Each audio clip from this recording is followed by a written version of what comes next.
வேதம் கேட்போம். என்னாகமம் 16ஆம் அதிகாரம். லேவிக்கு பிறந்த கோகாத்தின் குமாரனாகிய இத்சேயாரின் மகன் கோராகு என்பவன் ரூபன் வம்சத்தில் உள்ள எலியாபின் குமாரராகிய தாத்தானையும் அபிராமையும் பேலேத்தின் குமாரனாகிய ஓனையும் கூட்டிக் கொண்டு இஸ்ரவேல் புத்திரரில் சபைக்கு தலைவர்களும் சங்கத்துக்கு அழைக்கப்பட்டவர்களும் பிரபலமானவர்களும் ஆகிய 250 பேர்களோடும் கூட மோசேக்கு முன்பாக எழும்பி மோசேக்கும் ஆரோனுக்கும் விரோதமாக கூட்டங்கூடி அவர்களை நோக்கி, நீங்கள் மிஞ்சி போகிறீர்கள். சபையார் எல்லாரும் பரிசுத்தமானவர்கள். கர்த்தர் அவர்கள் நடுவில் இருக்கிறாரே. இப்படி இருக்க கர்த்தருடைய சபைக்கு மேலாக உங்களை ஏன் உயர்த்துகிறீர்கள் என்றார்கள். மோசே அதை கேட்டபோது முகங்குப்புற விழுந்தான். பின்பு அவன் கோராகையும் அவனுடைய எல்லா கூட்டத்தையும் நோக்கி, நாளைக்கு கர்த்தர் தம்முடையவன் இன்னான் என்றும் தம் அண்டையிலே சேர தாம் கட்டளையிட்ட பரிசுத்தவான் இன்னான் என்றும் காண்பிப்பார். அப்பொழுது எவனை தெரிந்து கொள்வாரோ அவனை தம்மிடத்தில் சேர கட்டளையிடுவார். ஒன்று செய்யுங்கள், கோராகின் கூட்டத்தார்களே, நீங்கள் எல்லாரும் தூப கலசங்களை எடுத்துக்கொண்டு நாளைக்கு அவைகளில் அக்கினி போட்டு கர்த்தருடைய சந்நிதியில் தூப வர்க்கம் இடுங்கள். அப்பொழுது கர்த்தர் எவனை தெரிந்து கொள்வாரோ அவன் பரிசுத்தவானா இருப்பான். லேவியின் புத்திரராகிய நீங்களே மிஞ்சி போகிறீர்கள் என்றான். பின்னும் மோசே கோராகை நோக்கி, லேவியின் புத்திரரை கேளுங்கள். கர்த்தருடைய வாசஸ்தலத்தின் பணிவிடைகளை செய்யவும் சபையாரின் முன்னின்று அவர்கள் செய்ய வேண்டிய வேலைகளை செய்யவும் உங்களை தம் அண்டையிலே சேர பண்ணும்படி இஸ்ரவேலின் தேவன் இஸ்ரவேல் சபையாரிலிருந்து உங்களை பிரித்தெடுத்ததும் அவர் உன்னையும் உன்னோடே கூட லேவியின் புத்திரராகிய உன்னுடைய எல்லா சகோதரரையும் சேர பண்ணினதும் உங்களுக்கு அற்ப காரியமோ? இப்பொழுது ஆசாரிய பட்டத்தையும் தேடுகிறீர்களோ? இதற்காக நீயும் உன் கூட்டத்தார் அனைவரும் கர்த்தருக்கு விரோதமாகவே கூட்டங்கூடினீர்கள். ஆரோனுக்கு விரோதமாக நீங்கள் முறுமுறுக்கிறதற்கு அவன் எம்மாத்திரம் என்றான். பின்பு மோசே எலியாபின் குமாரராகிய தாத்தானையும் அபிராமையும் அழைத்தனுப்பினான். அவர்கள், நாங்கள் வருகிறதில்லை. இந்த வனாந்திரத்தில் எங்களை கொன்று போடும்படி பாலும் தேனும் ஓடுகிற தேசத்திலிருந்து எங்களை கொண்டு வந்தது அற்ப காரியமோ? எங்கள் மேல் துரைத்தனமும் பண்ண பார்க்கிறாயோ? மேலும் நீ எங்களை பாலும் தேனும் ஓடுகிற தேசத்துக்கு கொண்டு வந்ததும் இல்லை, எங்களுக்கு வயல்களையும் திராட்சை தோட்டங்களையும் சுதந்திரமாக கொடுத்ததும் இல்லை. இந்த மனிதருடைய கண்களை பிடுங்க பார்க்கிறாயோ? நாங்கள் வருகிறதில்லை என்றார்கள். அப்பொழுது மோசேக்கு கடுங்கோபம் உண்டது. அவன் கர்த்தரை நோக்கி, அவர்கள் செலுத்தும் காணிக்கையை அங்கீகரியாதிருப்பீராக. நான் அவர்களிடத்தில் ஒரு கழுதையை முதலாய் எடுத்துக்கொள்ளவில்லை. அவர்களில் ஒருவனுக்கும் யாதொரு பொல்லாப்பு செய்யவும் இல்லை என்றான். பின்பு மோசே கோராகை நோக்கி, நீயும் உன் கூட்டத்தார் யாவரும் நாளைக்கு கர்த்தருடைய சந்நிதியில் வாருங்கள். நீயும் அவர்களும் ஆரோனும் வந்திருங்கள். உங்களில் ஒவ்வொருவரும் தங்கள் தங்கள் தூப கலசங்களை எடுத்து அவைகளில் தூப வர்க்கத்தை போட்டு தங்கள் தூப கலசங்கள் ஆகிய 250 தூப கலசங்களையும் கர்த்தருடைய சந்நிதியில் கொண்டு வர வேண்டும். நீயும் ஆரோனும் தன் தூப கலசத்தை கொண்டு வாருங்கள் என்றான்.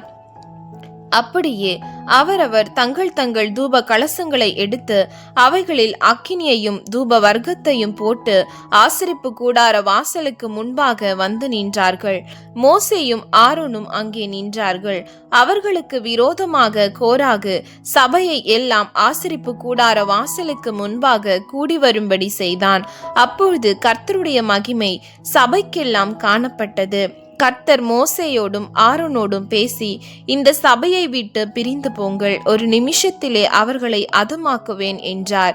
அப்பொழுது அவர்கள் முகங்குப்புற விழுந்து, தேவனே, மாம்சமான யாவருடைய ஆவிகளுக்கும் தேவனே, ஒரு மனிதன் பாவம் செய்திருக்க சபையார் எல்லார் மேலும் கடுங்கோபம் கொள்வீரோ என்றார்கள்.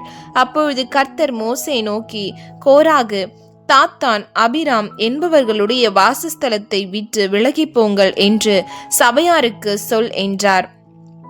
உடனே மோசே எழுந்திருந்து தாத்தான், அபிராம் என்பவர்களிடத்தில் போனான். இஸ்ரவேலின் மூப்பரும் அவனை பின் சென்று போனார்கள்.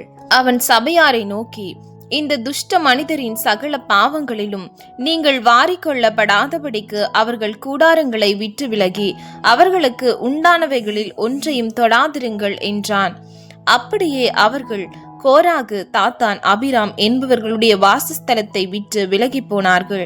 தாத்தானும் அபிராமும் வெளியே வந்து தங்கள் பெண்ஜாதிகள், பிள்ளைகள், குழந்தைகளோடும் தங்கள் கூடார வாசலிலே நின்றார்கள். அப்பொழுது மோசே, இந்த கிரியைகளை எல்லாம் செய்கிறதற்கு கர்த்தர் என்னை அனுப்பினார் என்றும் அவைகளை நான் என் மனதின்படியே செய்யவில்லை என்றும் நீங்கள் எதினாலே அறிவீர்கள் என்றால், சகல மனிதரும் சாகிறபடி இவர்கள் செத்து சகல மனிதருக்கும் நேரிடுகிறது போல இவர்களுக்கும் நேரிட்டால் கர்த்தர் என்னை அனுப்பவில்லை என்று அறிவீர்கள். கர்த்தர் ஒரு புதிய காரியத்தை நேரிட செய்வதால் பூமி தன் வாயை திறந்து இவர்கள் உயிரோடே பாதாளத்தில் இறங்கத்தக்கதாக இவர்களையும் இவர்களுக்கு உண்டான யாவையும் விழுங்கி போட்டதேயானால் இந்த மனிதர் கர்த்தரை அவமதித்தார்கள் என்பதை அறிந்து கொள்வீர்கள் என்றான். அவன் இந்த வார்த்தைகளை எல்லாம் சொல்லி முடித்தவுடனே அவர்கள் நின்றிருந்த நிலம் பிளந்தது. பூமி தன் வாயை திறந்து அவர்களையும் அவர் வீடுகளையும் கோராகுக்குரிய எல்லா மனிதரையும் அவர்களுக்கு உண்டான சகல பொருட்களையும் விழுங்கி போட்டது. அவர்கள் தங்களுக்கு உண்டானவைகள் எல்லாவற்றோடும் உயிரோடே பாதாளத்தில் இறங்கினார்கள். பூமி அவர்களை மூடிக்கொண்டது. இப்படி சபையின் நடுவிலிருந்து அழிந்து போனார்கள். அவர்களை சுற்றிலும் இருந்த இஸ்ரவேலர் யாவரும் அவர்கள் கூக்குரலை கேட்டு பூமி நம்மையும் விழுங்கி போடும் என்று சொல்லி ஓடினார்கள். அக்கினி கர்த்தருடைய சந்நிதியிலிருந்து புறப்பட்டு தூபம் காட்டின 250 பேரையும் பட்சித்து போட்டது. பின்பு கர்த்தர் மோசை நோக்கி, அக்கினிக்குள் அகப்பட்ட தூப கலசங்களை எடுத்து அவைகளில் இருக்கிற அக்கினியை அப்பாலே கொட்டி போடும்படி ஆசாரியனாகிய ஆரோனின் குமாரன் எலெயாசருக்கு சொல். அந்த தூப கலசங்கள் பரிசுத்தமாயின. தங்கள் ஆத்துமாக்களுக்கே கேடுண்டாக்கின அந்த பாவிகளின் தூப கலசங்களை பலிப்பிடத்தை மூடத்தக்க தட்டையான தகடுகளாய் அடிக்க கடவர்கள். அவர்கள் கர்த்தருடைய சந்நிதியில் அவைகளை கொண்டு வந்ததினால் அவைகள் பரிசுத்தமாயின. அவைகள் இஸ்ரவேல் புத்திரருக்கு ஒரு அடையாளமாய் இருக்கும் என்றார். அப்படியே ஆசாரியனாகிய எலெயாசர் சுட்டெரிக்கப்பட்டவர்கள் கொண்டு வந்திருந்த வெண்கல தூப கலசங்களை எடுத்து ஆரோனின் புத்திரராய் இராத அந்நியன் ஒருவனும் கர்த்தருக்கு சந்நிதியில் தூபங்காட்ட வராதபடிக்கு கோராகை போலும் அவன் கூட்டத்தாரை போலும் இராதபடிக்கும் இஸ்ரவேல் புத்திரருக்கு ஞாபக குறியா இருக்கும் பொருட்டு கர்த்தர் மோசேயை கொண்டு தனக்கு சொன்னபடியே அவைகளை பலிபீடத்தை மூடும் தகடுகளாக அடிப்பித்தான். மறுநாளில் இஸ்ரவேல் புத்திரரின் சபையார் எல்லாரும் மோசேக்கும் ஆரோனுக்கும் விரோதமாக முறுமுறுத்து, நீங்கள் கர்த்தரின் ஜனங்களை கொன்று போட்டீர்கள் என்றார்கள். சபையார் மோசேக்கும் ஆரோனுக்கும் விரோதமாக கூடி ஆசரிப்பு கூடாரத்துக்கு நேரே பார்க்கிற போது மேகம் அதை மூடினது. கர்த்தரின் மகிமை காணப்பட்டது. மோசேயும் ஆரோனும் ஆசரிப்பு கூடாரத்துக்கு முன்பாக வந்தார்கள். அப்பொழுது கர்த்தர் மோசேயை நோக்கி, இந்த சபையாரை விட்டு விலகி போங்கள், ஒரு நிமிஷத்தில் அவர்களை அதமாக்குவேன் என்றார். அவர்கள் முகங்குப்புற விழுந்தார்கள். மோசே ஆரோனை நோக்கி, நீ தூப கலசத்தை எடுத்து பலிபீடத்தில் இருக்கிற அக்கினியை அதில் போட்டு அதன் மேல் தூபவர்க்கம் இட்டு சீக்கிரமாய் சபையினிடத்தில் போய் அவர்களுக்காக பாவ நிவர்த்தி செய். கர்த்தருடைய சந்நிதியிலிருந்து கடுங்கோபம் புறப்பட்டது, வாதை தொடங்கிற்று என்றான். மோசே சொன்னபடி ஆரோன் அதை எடுத்துக்கொண்டு சபையின் நடுவில் ஓடினான். ஜனங்களுக்குள்ளே வாதை தொடங்கி இருந்தது. அவன் தூபவர்க்கம் போட்டு ஜனங்களுக்காக பாவ நிவர்த்தி செய்து செத்தவர்களுக்கும் உயிரோடு இருக்கிறவர்களுக்கும் நடுவே நின்றான். அப்பொழுது வாதை நிறுத்தப்பட்டது. கோராகின் காரியத்து நிமித்தம் செத்தவர்கள் தவிர அந்த வாதையினால் செத்து போனவர்கள் 14,700 பேர். வாதை நிறுத்தப்பட்டது. அப்பொழுது ஆரோன் ஆசரிப்பு கூடார வாசலுக்கு மோசேயினிடத்தில் திரும்பி வந்தான்.